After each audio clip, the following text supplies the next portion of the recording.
If you haven't seen it already, we've already done a Pixel 10 Pro versus iPhone 16 Pro camera comparison. So now it's time for it to take on the Galaxy S25 Ultra from Samsung for the ultimate Android versus Android smartphone camera showdown. Of course, we're going to start off with the specs here, and these two are dramatically different, with the Pixel featuring a 50 megapixel primary camera and then two 48 megapixel sensors, one for the ultra wide and the second for the 5x periscope camera. And then up front, there's a 42 megapixel selfie camera that can record 4K video at up to 60 FPS, as can the rear cameras on the back of the phone. And then moving on to the Galaxy S25 Ultra, we have a 200 megapixel primary camera, 10 megapixel telephoto camera at 3x, and a 50 megapixel 5x periscope camera as well, and then an ultra wide at 50 megapixels. Flipping things around to the front, we have the selfie camera at 12 megapixels, and that can record 4K video up to 60 FPS, as can the rear cameras, but that main sensor can also do 8K video at up to 30 frames per second. But as we all know, the specs never paint the full picture, so let's look at some side-by-side photo and video comparisons between these two devices to see how they perform in everyday use.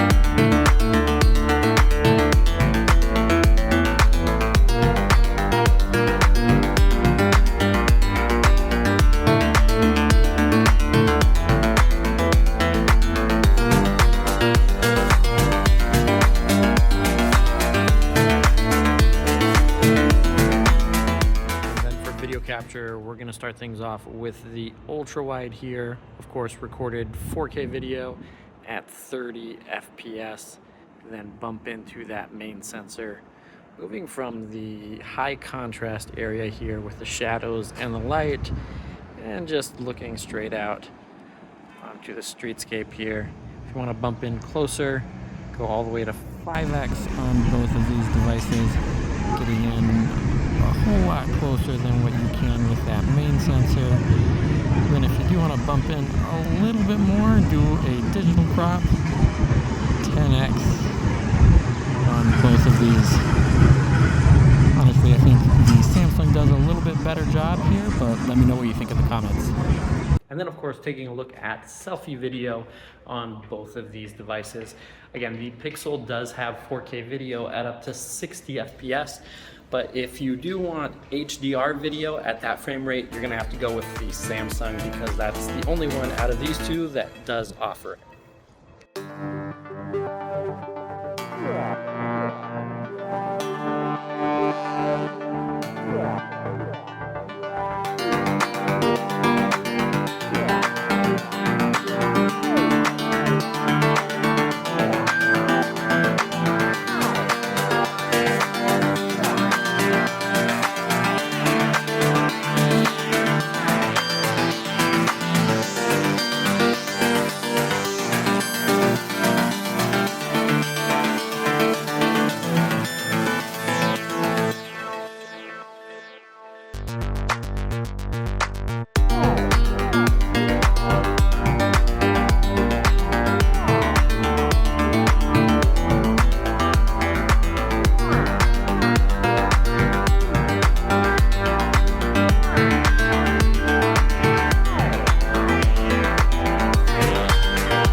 far when capturing video from the selfie cameras on both of these devices, I have to say I do prefer what Google is doing from the Pixel. Samsung really just has the highlights just a little bit overblown. Of course, this is pre-processing as opposed to post-processing, so we'll have to see what this actually looks like when we put them side by side when editing the videos. But as of right now, the highlights are just really overblown in the clouds in the sky right there. But I'm gonna flip things around to the rear camera, starting off with the ultra wide and then the main sensor, just to show you how much of a difference there is between the selfie cameras and the cameras on the back of the phone.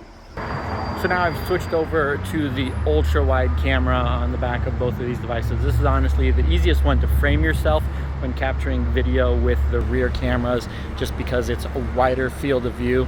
But now let's switch over to that main camera to see how much of a difference there is in processing with dynamic range.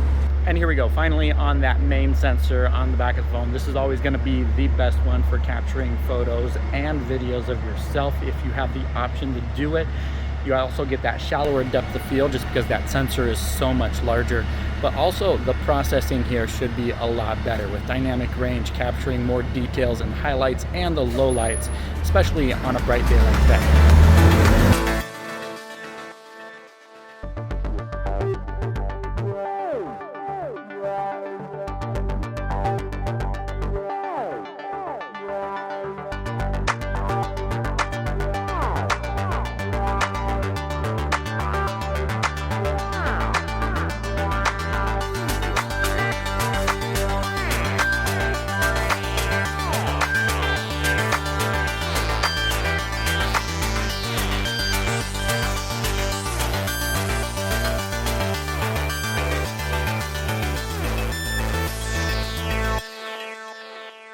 Well, now that it's gotten dark, it's time to see how these two devices compare when lighting conditions aren't really ideal. So let's look at some side-by-side photo and video comparisons in low light situations.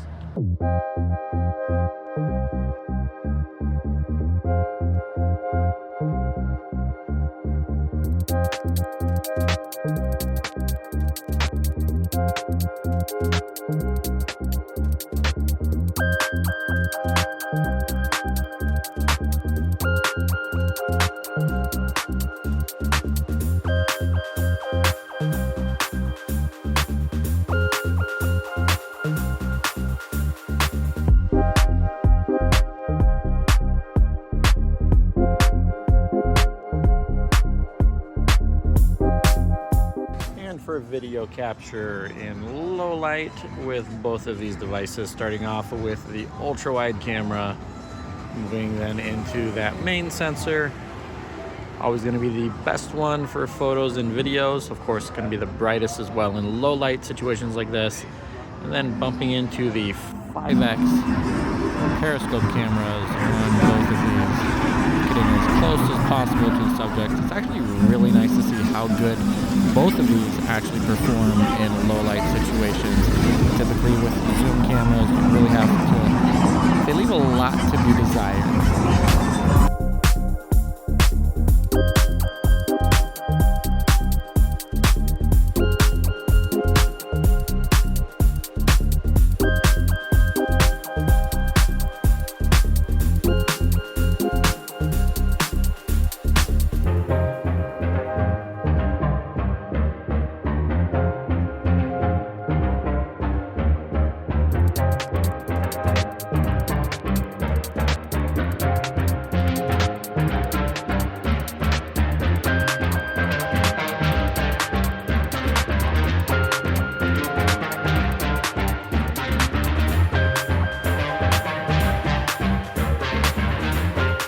And now to take a look at video capture from the selfie cameras on both of these devices. And honestly, just at first glance, looking at both of these side by side, the Pixel looks like it's doing a much better job. The Samsung looks a little bit washed out, a little bit too bright for this situation right now, while the Pixel is holding in a lot of those details and a lot of those highlights aren't being overexposed. But of course, if you are recording video in low light situations, using the main cameras on the back of the phone is always the best idea possible. So we're going to switch over to that to see what it looks like. And here we go, capturing video with the main sensors on the back of both of these phones. Of course, this is going to be better video overall, but since I can't see them, since I'm staring at the back of the phones, let me know in the comments which one you think comes out ahead in this side-by-side comparison.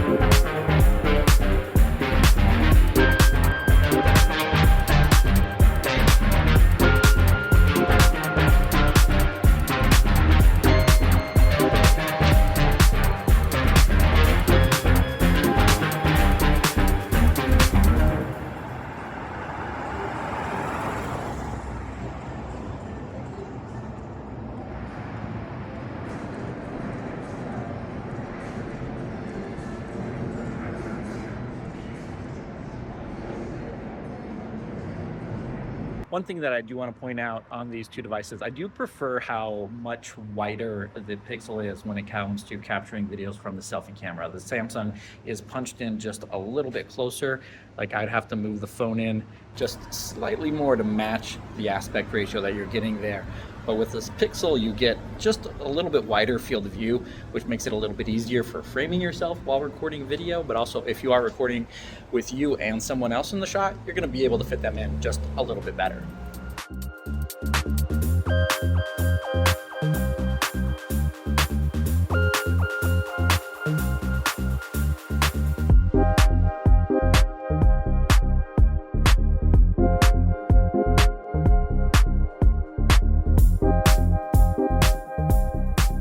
And that's going to do it for this camera comparison between the Pixel 10 Pro and the Galaxy S25 Ultra. Let me know in the comments which device you think came out ahead. And if you want to see my Pixel 10 Pro versus iPhone 16 Pro, be sure to check out that link right over here. Thank you guys so much for watching, and I'll catch you in the next one.